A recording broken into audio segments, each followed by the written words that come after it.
अस्सलामु अलैकुम रहमतुल्लाहि व बरकातुहू। मैं मोहम्मद जावेद, सच की आवाज़ NPS न्यूज़। देखिए आज की ताज़ा खबर।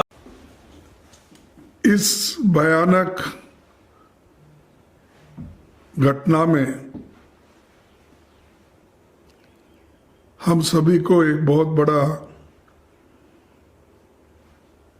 दुख पहुंचा है, ठेस लगी है। सैकड़ों लोग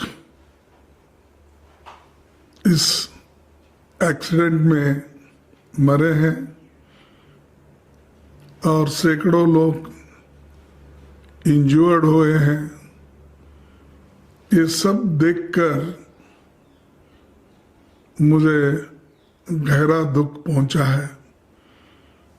और कल मैं जब ये न्यूज़ पढ़ा टीवी में तो इमीडिएटली मैं अपने पार्टी के जो उड़ीसा के अध्यक्ष हैं, CLP लीडर और वहाँ के जो MLAs हैं, उसी के साथ जो इंचार्ज हमारे पार्टी के सेक्रेटरी है चलो कुमार, उनसे भी बात की।